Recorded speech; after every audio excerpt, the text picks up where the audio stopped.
अस्सलाम वालेकुम। प्रोग्राम और सुनाई के साथ मैं हूं इम्तियाज़ अहमद कुरैशी। आज बड़े दिनों के बाद प्रोग्राम में अब मैंने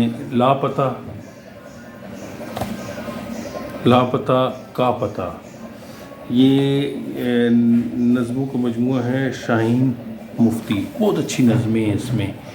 और मैं देखूं आपको सिर्फ अब चूँकि हमारे प्रोग्राम का टाइम जो है बहुत शॉर्ट होता है, लेकिन मैं आपको बताता चलूँगा इसको जो शाया किया है वो कोलाज पब्लिकेशन कराची ने, और ये अरशाद 2023 में ये किताब आई है। कीमत इसकी 500 रुपये है। और इसमें नज़में हैं। मैं एक नज़म आपको आपकी गोश गुजार करता हूँ, वो मुझे बहुत अच्छी लगी। आप देखिए, मेरे मकान से परे, ये उन्वान है।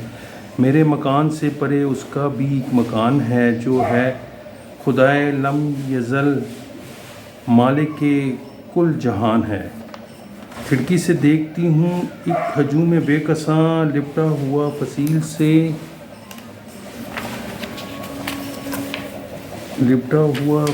से आँखों से अश्क हैं रवां, दस्ते दुआ उठे हुए दबी दबी सी सिसकियाँ। क्या ज़बरदस्त नज़म है और किताब है।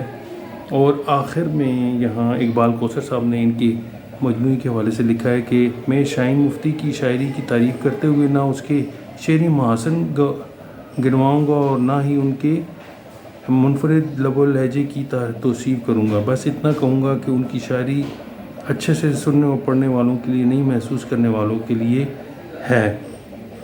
बिल्कुल ऐसा ही है कि ये महसूस करने वाली उनकी नज़में हैं, बहुत अच्छा लिखती हैं। और उनकी कई नज़में ऐसी हैं जो कि मकबूल आम हुई और अदब के हवाले से उनका एक जाना पहचाना नाम है। ये मजमूआ जो है अपनी खूबसूरती के हवाले से, अपनी नज़मों की खूबसूरती के हवाले से एक बहुत अच्छा इजाफ़ा है उर्दू अदब में, और मैं उन्हें मुबारकबाद पेश करता हूँ।